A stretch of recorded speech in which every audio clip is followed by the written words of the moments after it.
I am going to talk about the effects of climate change and what we should be anticipating. I've already noted a number of changes coming because indirectly of climate change, such as the rise of alternative energy and alternative fuel vehicles.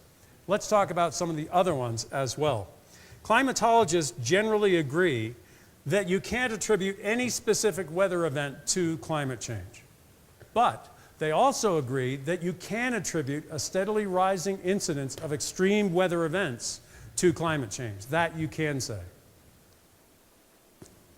And we are going to experience a steadily rising number of extreme weather incidents so that the storm of the century may now become the storm, it may happen every decade or sooner. And that means that the kind of infrastructure you build to cope with extreme weather events is going to have to change.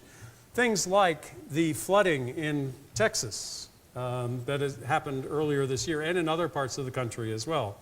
The severe tornadoes that have ripped through the Midwest in recent years.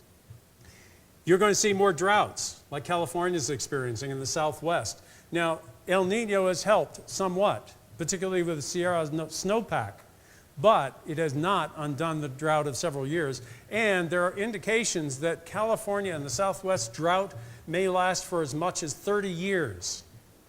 Which would mean you'd have to start living your life very differently, as California has already very successfully started to do. And wildfires, like the one that ripped through Fort Murray, Alberta, in Canada.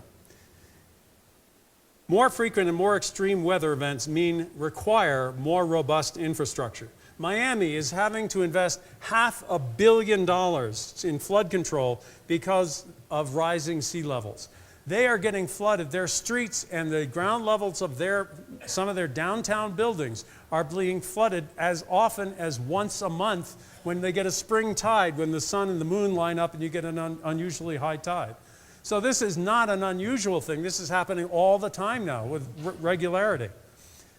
India and the Middle East have shattered temperature records with temperatures into the mid-120s, 120. It got up to about 120 in Phoenix last week.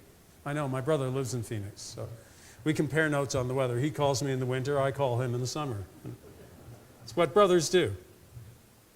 Major storms are going to be occurring more frequently. So the storm of as I said, the storm of the century becomes the storm of the decade. And if you're going to have massive storms on a regular basis, you need to be prepared for them. And if this isn't part of your internal discussions, I would strongly suggest that you should have it on your agenda, because Mother Nature's bills always get paid. There's no way you can ignore a flood. There's no way that you can ignore a wildfire that destroys a third of the houses in your city. Mother Nature's bills always get paid. And you are going to have to pay those bills whether your legislators want to or not. But they're cheaper to pay if you anticipate them and prepare for them than if you're rushing around panicking trying to clean up afterwards.